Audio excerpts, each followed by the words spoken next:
पहले गुजरात और महाराष्ट्र, बारिश ने यहां भी रौद्र रूप दिखाना शुरू कर दिया।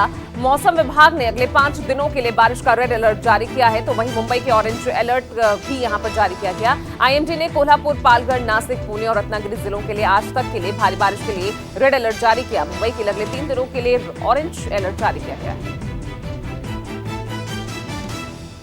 वहीं बारिश के चलते मुंबई में स्कूल कॉलेज बंद करने के आदेश दे दिए गए हैं। मुंबई विश्वविद्यालय की आज होने वाली सभी परीक्षाएं भारी बारिश के चलते रद्द कर दी गई हैं। परीक्षा की नई तारीख की घोषणा जल्द ही की जाएगी। आपको बता दें, आज इंजीनियरिंग फैकल्टी की परीक्षा होनी थी। वहीं आज मूसलाधार बारिश की चेतावनी के चलते नवी मुंबई में स्कूलों को बंद रखने का आदेश दिया गया है। गुजरात में बारिश अभी और कहर बरपाएगी। मौसम विभाग ने गुजरात में अगले कुछ दिनों तक भारी बारिश की चेतावनी जारी की है। ये अलर्ट सूरत समेत 6 जिलों में जारी किया गया है। अब तक बारिश की वजह से गुजरात में 83 लोगों की मौत हो चुकी है। वहीं अगर पिछले 24 घंटों की बात करें तो 14 लोग इस आसमानी आफत से काल के गाल में समा गए। गुजरात में बारिश से बिगड़े हालातों को देखते हुए सीएम भूपेंद्र पटेल ने गांधीनगर में समीक्षा बैठक की। भूपेंद्र पटेल ने सीएम डैशबोर्ड के जरिए रेड अलर्ट घोषित जिलों के हालातों का जायजा लिया। इन जिलों में जूनागढ़, गिर सोमनाथ, नवसारी, डांग और वलसाड शामिल हैं। पिछले एक हफ्ते से महाराष्ट्र में बारिश का कहर जारी है। मौसम विभाग ने अगले 2 दिनों के लिए रायगढ़ जिले के लिए रेड अलर्ट जारी किया है। जिले में पिछले 2 दिनों से भारी बारिश हो रही है। इससे रायगढ़ जिले में नदियों का जलस्तर खतरे के निशान से ऊपर चला गया है। तस्वीरें पालात गंगा नदी की है, जिसका जलस्तर लगातार बारिश के चलते बढ़ता जा रहा है। एक तरफ गुजरात में बारिश लोगों की मुसीबत बनी हुई है, तो वहीं कुछ ऐसे भी हैं जो ऐसी बारिश में भी वीडियो बनाना नहीं चूक रहे। तस्वीरें भरूच की है, जहां एक शख्स ऑटो खींच कर ला रहा है और अचानक गाने पर डांस करने लगता है। बारिश में मजे लेने वाला ये वीडियो सोशल मीडिया पर वायरल हो रहा है।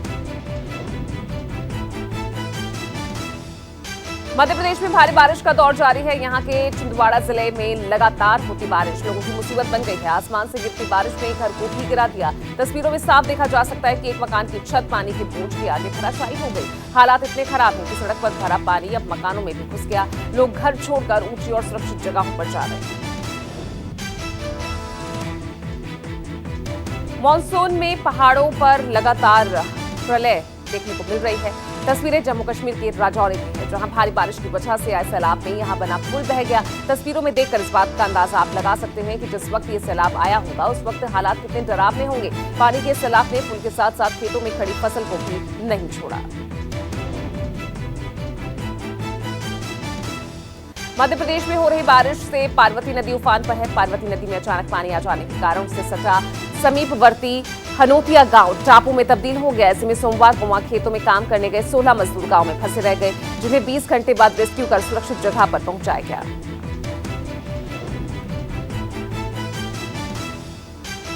बिहार में वैशाली के राघोपुर में महावत को अपनी पीठ पर बैठाकर एक हाथी तैरकर गंगा कर रहा था। गंगा में स्नान आप देखिए, जिसका वीडियो सोशल मीडिया पर वायरल हो रहा है। गंगा में अचानक पानी बढ़ने से राघोपुर क्षेत्र में हाथी के साथ महावत भी फंस गया। उसने हाथी के साथ गंगा को पार किया। बीच में कई बार हाथी पानी के अंदर तक डूब गया, लेकिन उफनती गंगा के हाथी महावत को लेकर दूसरे किनारे तक पहुंच गया।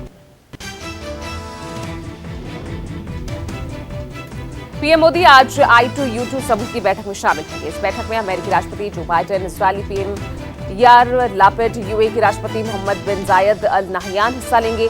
भारत, इजराइल, अमेरिका और यूएई की ये पहली वर्चुअल मीटिंग है। इस बैठक में संयुक्त परियोजना उद्योगों को आगे बढ़ाने, निवेश में आर्थिक गठजोड़ को मजबूत बनाने पर चर्चा होगी।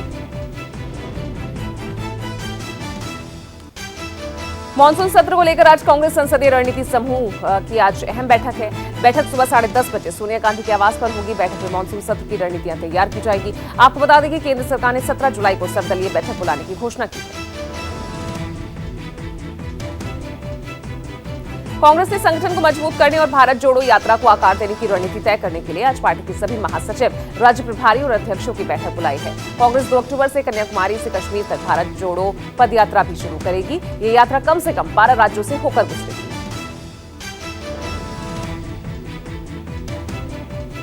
एनडीए की राष्ट्रपति उम्मीदवार द्रौपदी मुर्मू का आज मुंबई के दौरे पर रहने वाले हैं। उम्मीद ये भी जताई जा रही है कि मुर्मू और उद्धव की मुलाकात हो सकती है। वहीं इस बीच शिवसेना अध्यक्ष उद्धव ठाकरे ने द्रौपदी मुर्मू को अपनी पार्टी के समर्थन का ऐलान किया। आदिवासी समुदाय से आने वाली द्रौपदी मुर्मू के लिए समर्थन बढ़ता जा रहा है। 18 जुलाई को राष्ट्रपति चुनाव के मद्देनजर एनडीए उम्मीदवार द्रौपदी मुर्मू आज गोवा के दौरे पर जाएंगी। द्रौपदी मुर्मू विधायकों से वोट देने की अपील करेंगी। द्रौपदी मुर्मू पंचम में विधायकों से मुलाकात भी करेंगी। द्रौपदी मुर्मू राष्ट्रपति चुनाव में समर्थन के लिए जगह जगह दौरा कर रही हैं। विपक्ष के राष्ट्रपति उम्मीदवार यशवंत सिन्हा भोपाल के दौरे पर हैं। मध्य प्रदेश कांग्रेस अध्यक्ष कमलनाथ ने यशवंत सिन्हा को अपने आवास पर उनका स्वागत किया। विपक्ष के राष्ट्रपति उम्मीदवार यशवंत सिन्हा आज मध्य प्रदेश के सभी कांग्रेस विधायकों और सांसदों के साथ बैठक भी करेंगे। इसके लिए मध्य प्रदेश कांग्रेस ने प्रदेश कार्यालय पर पहले विधायक दल की एक बैठक भी बुलाई है।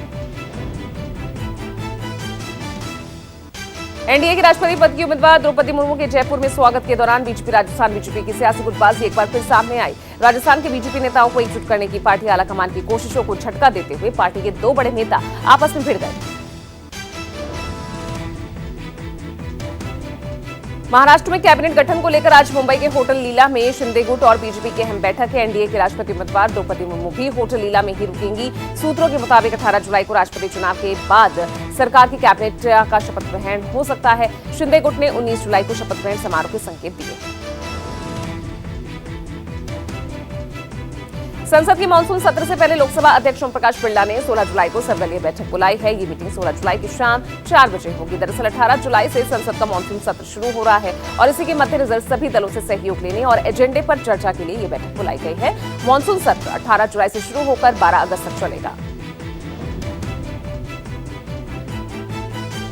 पाकिस्तानी पत्रकार नुसरत मिर्जा के आरोपों पर हामिद अंसारी ने कहा कि इन बयानों में कहा जा रहा है कि भारत के उपराष्ट्रपति के रूप में मैंने पाकिस्तानी पत्रकार नुसरत मिर्जा को न्योता दिया। अपनी सफाई में हामिद अंसारी ने कहा, मैंने ना तो कभी उसे बुलाया और ना ही कभी उससे मुलाकात की। मेरे खिलाफ मीडिया के एक सेक्शन में झूठ का पुलिंदा चलाया जा रहा है।